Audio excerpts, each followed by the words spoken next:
আমের সিজনে এই রেসিপিটি একবার হলেও ট্রাই করতে পারেন, খুবই ভালো হয় খেতে। হ্যালো এভরিওয়ান, আসসালামু আলাইকুম। সাবিয়াস রেসিপিতে আপনাদের স্বাগত। আজকে আমি ম্যাঙ্গো মিল্ক পুডিং তৈরি করব, খুবই সহজ তৈরি করা। এই গরমে ঠান্ডা ঠান্ডা এই ডেজার্টটি খেতে কিন্তু খুবই ভালো লাগে। চলুন তাহলে রেসিপিটি দেখে নিই।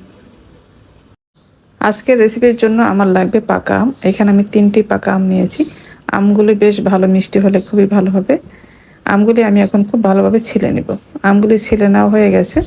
এখন আমি একটা ছুরির সাহায্যে ছোট ছোট করে কেটে নিব। একদম ছোট ছোট কিউব কিউব করে কেটে নিব। এই তো এইভাবে কিন্তু আমি সব আমগুলি কেটে নিব।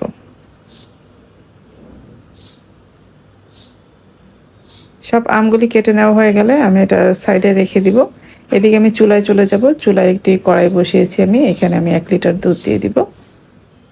এটা নর্মাল যে প্যাকেট দুধ ছিল আমি ওইটাই নিয়েছি, আপনারা যে কোনো দুধই কিন্তু নিতে পারবেন। এরপরে আমি হাফ কাপের চেয়ে একটু বেশি হবে চিনি দিয়েছি। আগার আগার পাউডার দিয়েছি 1 টেবিল চামচ।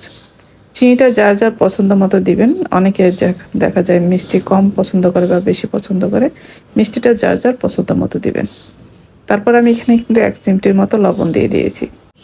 এখন আমি সব কিছু খুব ভালোভাবে মিক্সড করে নিব। যেহেতু আগার আগার পাউডার দিয়েছি, এটা কিন্তু ভালোভাবে মিক্সড করে তারপর আমরা চুলাটা জ্বালিয়ে দিয়েছি। এখন অনবরত নেড়ে চেড়ে রান্না করে নিব। যখন একটা বলক চলে আসবে তখন কিন্তু আমগুলি আমি দিয়েছি। আমগুলি দিয়ে একটা বলক আসার পরে আমি নামিয়ে নিয়েছি। নামিয়ে যে পাত্রে আমি পুডিংটা সেট করব ওই পাত্রে ঢেলে দিব। একটু নেড়ে মিশিয়ে নিব। এখন এটা আমি নর্মাল তাপমাত্রায় রেখে দিব। ঠান্ডা হওয়ার পরে আমরা নর্মাল ফ্রিজে রেখে দিব। নর্মাল ফ্রিজে 1 ঘন্টার মতো রাখলে কিন্তু হয়ে যাবে। আমি 1 ঘন্টা পর আপনাদের ফিরে এসে দেখাবো এটা কেমন হয়েছে।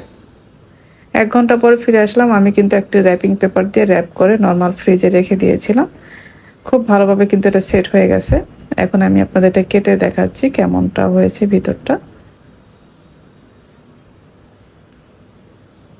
এভাবে উল্টে নিলাম, তারপরে আমি আরেকবার উল্টে নেব। যেহেতু আমার আমগুলি উপরের দিকে ভেসে ছিল, এই জন্য আমি উপরটা দেখতে বেশি ভালো লাগে। এই তো আমি এখন আপনাদের কেটে দেখাচ্ছি। যে যার মতো পছন্দ মতো কেটে নেবে। এটা কিন্তু খুব সুন্দরভাবে সেট হয়েছে। আর ঠান্ডা ঠান্ডা এই ডেজার্টটি খেতে খুবই ভালো লাগে। আর খুবই কম সময়ে কিন্তু তৈরি করে নেওয়া যায়। এই তো আমার তৈরি হয়ে গেল খুবই মজার ম্যাঙ্গো মিল্ক পুডিং। আশা করছি আজকের রেসিপি আপনাদের ভালো লেগেছে। ভালো লাগলে লাইক, কমেন্ট এবং শেয়ার করে দিবেন। যারা আমার রেসিপিগুলি ফেসবুক থেকে দেখেন, পেজটি ফলো করার অনুরোধ রইল। আর যারা ইউটিউব থেকে দেখেন, চ্যানেলটি সাবস্ক্রাইব করার অনুরোধ রইল। সবাই ভালো থাকবেন। পরবর্তী রেসিপি দেখার আমন্ত্রণ রইল। আজকে এ পর্যন্তই। আল্লাহ হাফেজ।